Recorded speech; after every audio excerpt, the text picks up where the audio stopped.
So my impression is that Hamas is not disarming, they're rearming. It's my impression that they're trying to consolidate power, not give it up in Gaza. It's also my impression that Hezbollah is trying to make more weapons.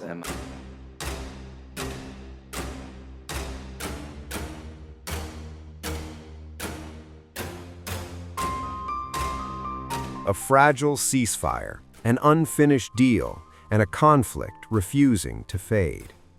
As world powers debate the next phase of the Gaza agreement, Hamas is issuing a blunt warning: the war is far from over. With diplomacy stalled and violence continuing at a lower intensity, the risk of a wider explosion is growing once again.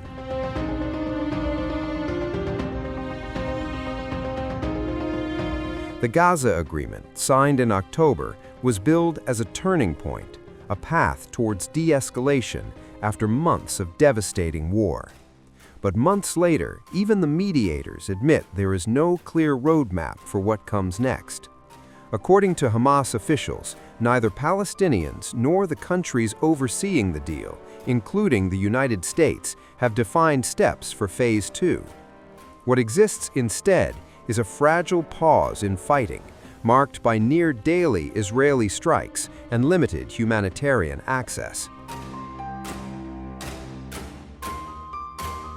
Speaking to Dropsite News in Doha, senior Hamas Political Bureau member Hussam Badran delivered an unambiguous message.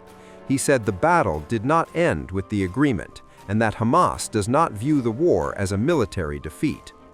Badran stressed that even if Hamas were to disappear, resistance would continue, driven by what he called decades of occupation and denial of Palestinian self-determination. For Hamas, the deal is political, not a surrender, and not the end of armed resistance. Behind the scenes, negotiations are largely being conducted between Washington and Tel Aviv, with Egypt, Qatar, and Turkey acting as intermediaries. Hamas officials say they are briefed on developments, but are not active participants in shaping the outcome. Meanwhile, Israel continues operations inside Gaza and the West Bank, actions Hamas says undermine the agreement and push the region closer to renewed conflict. Since the deal came into effect, hundreds of Palestinians have been killed, most of them civilians, according to local health officials. At the heart of the deadlock is Phase 2, a stage that includes proposals for disarmament, governance changes, and the deployment of an international stabilization force. Israel and the United States have pushed for the full demilitarization of Gaza. Hamas has rejected that demand outright, calling it a demand for political surrender rather than peace.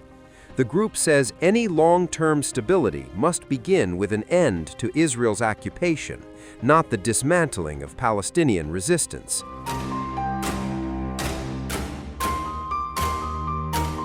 Badran issued a stark warning. If Israel's military campaign continues, and if the United States fails to compel Israel to honor the deal, a third Palestinian intifada could erupt. He said growing Israeli assaults and settlement expansion in the West Bank are fueling anger far beyond Gaza. Hamas officials argue that calming the situation without addressing Palestinian political rights will only delay a larger confrontation. They insist the Palestinian struggle is about sovereignty, not aid, reconstruction, or temporary relief. Regional mediators are now racing to prevent the agreement from collapsing. Arab and Islamic countries have resisted participating in any force tasked with disarming Palestinians, warning such a role would ignite further instability. Instead, they argue that any international presence should focus on enforcing the ceasefire, not reshaping Gaza by force. With no consensus on security, governance, or reconstruction, the future of the deal remains uncertain. As leaders debate frameworks and funding, Hamas is signaling that time is running out. The group says diplomacy without guarantees will not end the conflict, only pause it.